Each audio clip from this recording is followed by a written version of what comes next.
Documenting your life has become easier than ever thanks to smartphones and the internet. Everywhere you go, everyone you know has a phone in their pocket, no matter what. But it's also become way less authentic and way more self-centered. You shouldn't just be documenting your life for the sake of other people seeing it. You should document your life for the sake of you seeing it in the future. Over the last year and a half, I've done 3 pretty big things to document my life for me specifically, and I'm going to tell you what they are today. The first 2 are great, but the last one has probably been the most impactful to me. You don't have to have a YouTube channel, but you can sit in front of a camera and talk and tell about your day, tell about your life, tell about things you learned, and put that away on a hard drive and just look at it with years to come. And that is just like, that's been a really rewarding thing for me, is just to video stuff, just to make cool things and be able to look back at it. This is my man cave slash studio, which is where I make all my videos. But this is the back side of it. The reason I'm showing you this is just kind of to document, because one day I'm gonna be older and I might not have access to this building anymore. It might not be the same way that it is now. I might not remember all of the funny little details about it. 2 of my favorite videos that I've ever made are one where I did a vlog in Ohio with my cousins, and one where I did a vlog with my friend at home, and he came to visit from Puerto Rico.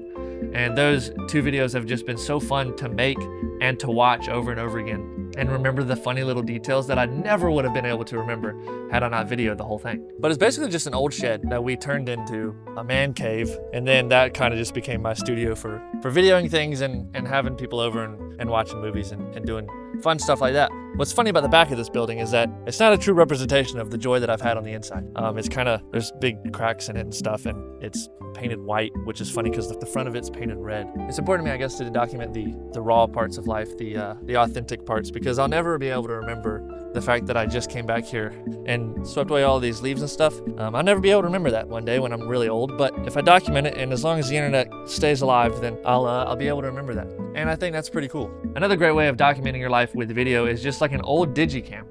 Almost every time my family gets together, my sister-in-law has a little digital camera like this. This one's a little different than hers, but basically she just gets this out and videos stuff for a few minutes, videos people talking, videos where we're at, videos what everybody's doing. One day we're all gonna be able to watch that again together, and that's gonna be really cool. I think that's gonna be very fun to just see who we were in 2025, maybe in 2026, or maybe in 3026. Wait, that's not how that works. Or maybe in 2036. We'll just be able to look back and be like, man, times were simpler then, or times were better then, or times were so much worse then. And gosh, they're so good now. You never know. You really never know with the future. Another thing that's funny about back here is like, there's just a slide and a bucket and old parts of my cars, because I have a bad thing about just throwing stuff where I can't see it anymore. My mom's gonna hate me for putting this on a YouTube video, but you know what? I take full credit for this. These are all things that I put here. No one can be blamed but me. If you're just posting on social media and documenting the best parts of your life, it's gonna be hard when you're older to remember how you got to where you are. And I think that's important. I think it's important to look back on how far you've come. So like, I could have videoed inside this man cave forever. I could have posted thousands of videos on the inside of this man cave, and no one would have ever known that the back side of it is funny, you know? It's just a funny, ugly thing. And not to say that you need to journal your whole life and share every bit of the hard things, but for yourself to be able to look back and say, man, look at all the lessons I've learned along the way. And recently I found a VHS player, and we dug through the attic and found all of our old VHSs from when my siblings were kids and when my parents were younger. We even found my parents' wedding video. I make wedding videos sometimes, and shameless plug. And to see the difference of a 1989 wedding and a 2025 wedding, and the production that goes into it now and the production that went into it then was really cool. And it was a really cool thing to see that like societal change and how weddings are documented. I also get to see my siblings when they were younger. I'm the youngest of 4, and I've gotten to see them when they were kids on these VHS things, and that's been super cool. The inside of this building isn't a true representation of the work that goes into it, and what you post or what you tell people about isn't always a true representation of the life that you've lived. But the little pieces and the little things that build you up and make you who you are what's important, and that's what you're gonna want to remember when you're old. The second fun way that you can document your life is by taking photos.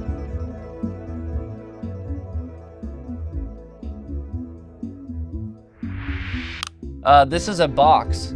It's actually a coffee table, and I have put many things on here. This is where I keep photo books and cool things. Inside the coffee table, just slap full, completely full of printed photos from my family. My family's been around for a long time. My parents are getting up there. And my siblings are, they're getting up there in age. So we have tons of photos, and sometimes we come out here and we just look through them and we just get to remember random stuff. Since smartphones are kind of just used for everything now, it really feels less authentic when you're using your iPhone for stuff, especially memory related things. iPhones are kind of just like a pair of socks now. Like, it just makes sense to have it with you all the time, which is troublesome, I think. But that also makes it just not special. It's way less special just to whip out your phone and video something or take photos of something. It's so much more fun to have a specific device for taking photos and a specific device for taking video. On the subject of digital cameras, there's many options for this. There's these little handheld CyberShot type cameras, bada bing, bada boom, vibey little photos to remember your life by. Another way to do that is film cameras, obviously, are super fun. You go buy film. It slows down the process of taking photos. You can't look at them, there's no screen. You take photos, you take the film to the store or send them somewhere online and they develop them. You get them back, you look at them, you say, ah ha ha, I'm so happy. Look at all of these old memories. But I think more importantly than just taking photos is printing them. Even printing iPhone photos is important. Like, let's say your phone does fall into a pond and you never see it again and you can't remember your iCloud sign in. All of your memories for the last few years are gone. That's just how it is. Like, a house fire technically could take away all your printed photos, but that's not nearly as likely as just dropping your phone somewhere and it breaking and not remembering the password. I feel like that's a very common thing. But what I've discovered recently has been the joy of just printing photos. This is me as a baby, in case you were wondering. That's what I looked like. I was massive. I was like 11 pounds, 12 ounces when I was born. Crazy, right? So yeah, it's just been a joy to like kind of sit down and see. It's kind of on the same vein as like the videos, like videos of my parents and my siblings when they were younger. It's kind of similar to that. Like, you get to just see a life that you weren't there for. But it's people that you know and you know really well. So that's like been weird, but super fun to try and imagine them. And like, who were they? What were they like? Were they the way that they are now? Were they like me in any way? Like, is my 20-year-old life the same as my dad's 20-year-old life? I don't imagine so. Like, society has changed so much since then, and I feel like everything's different, but our personalities could have been similar, or maybe not at all. Like, it's just wonderful to think about the way life was back then. Like the 80s, the 90s, come on. That's gotta be cool, right? Like, clothing was so interesting. Everything was like bright colors. There's some joy to be found in printed photos, specifically more than watching old videos. And there's a different type of joy to be found in watching old videos than there is in printed photos.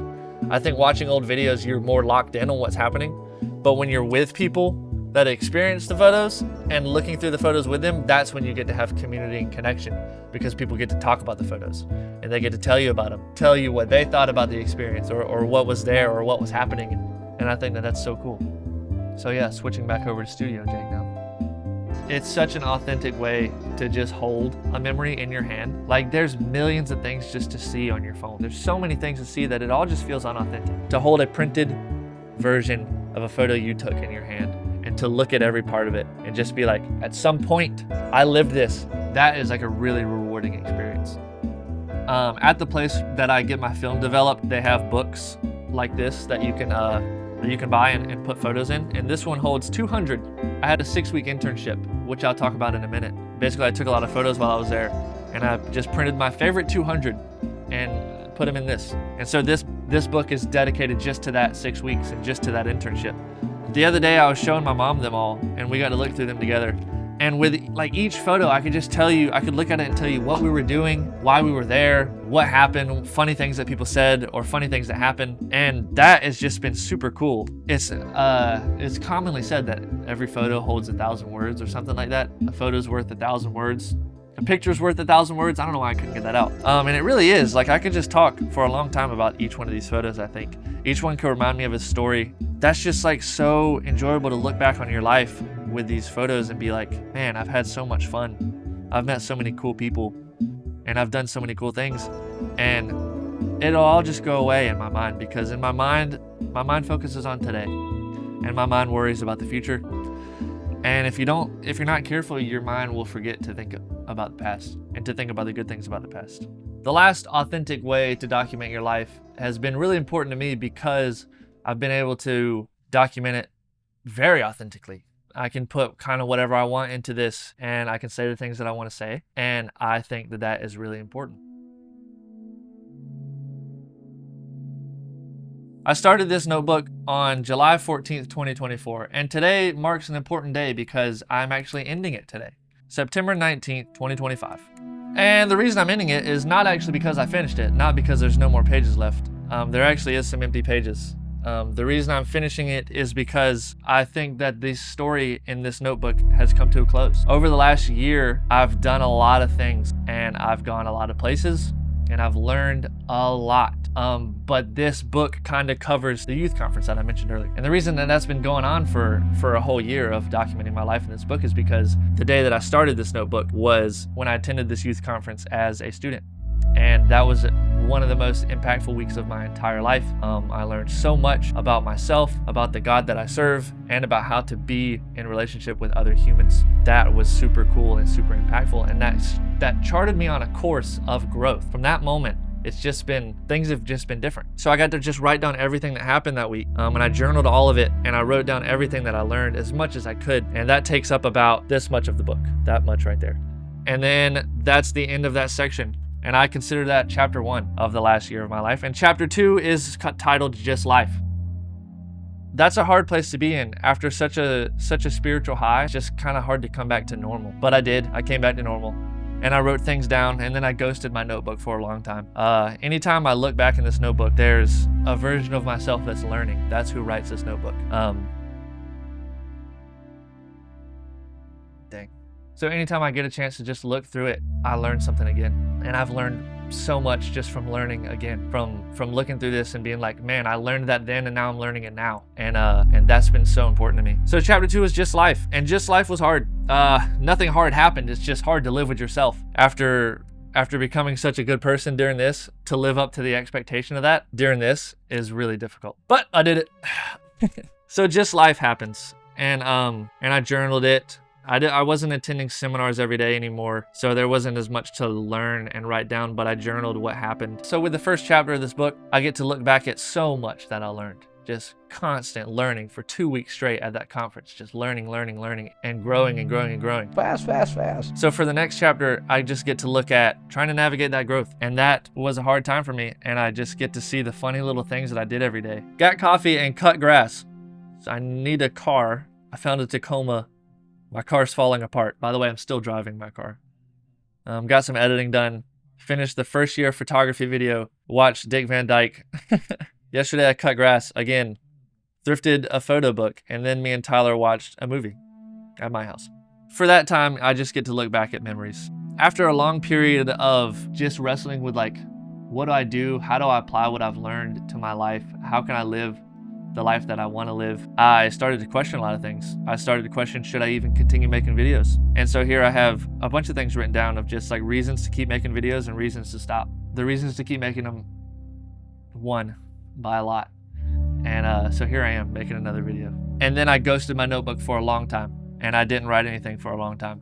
And then one day I had a revelation, and the revelation was to do something kind of drastic, something that I'd never done before. And it was really, really good for me. And I documented it well.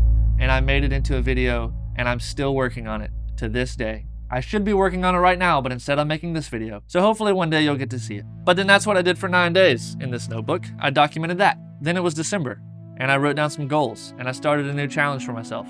I journaled a lot, and then December ended, and chapter 3 started. The start of 2025 was weird.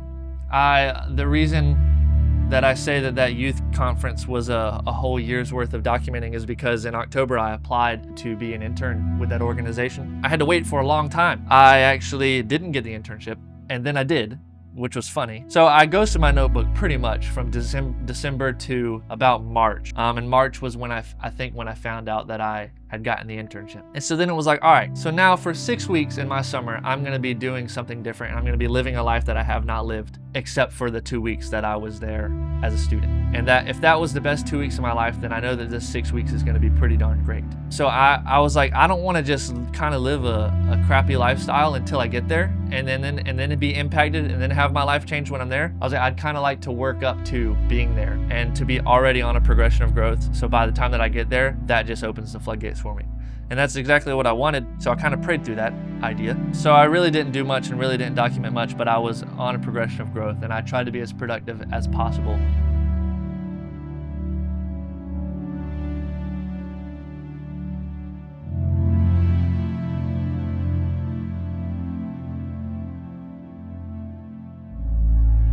And then chapter 4 starts.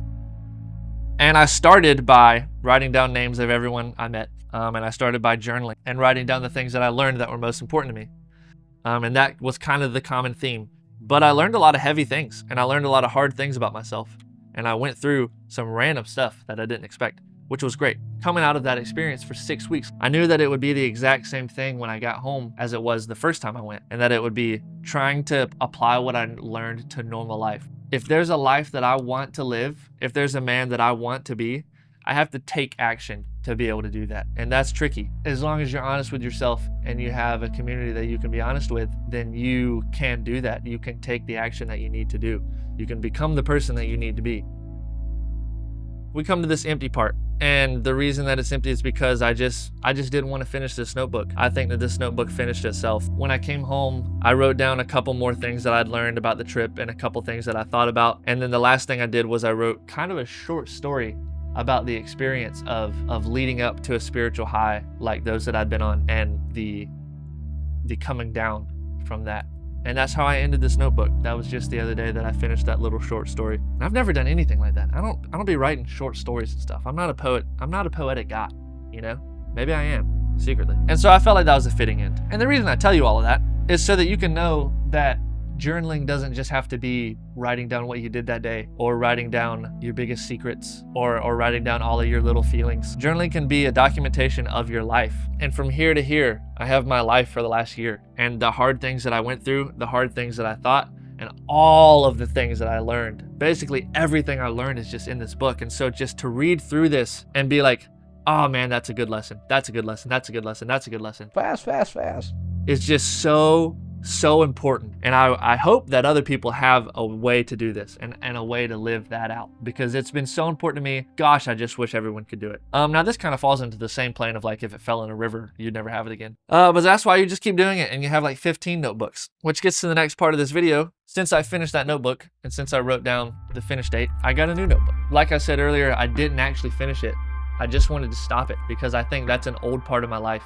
I think that I should document something else, and I think that I should document a new life, and it's a life where I'm more dedicated to growth. I think I've been growing a lot over the last year, but this is a life where I am willing to sacrifice things and willing to make hard decisions to grow. And I think that that's a very different version of myself than I used to be, and I think that that warrants a new notebook. So my advice to you is document your life, but don't do it for the rest of the world. Just do it for you, and do it for your future self. Thanks for watching. If you want to watch another video, I recommend those vlogs that I mentioned earlier. They're pretty fun.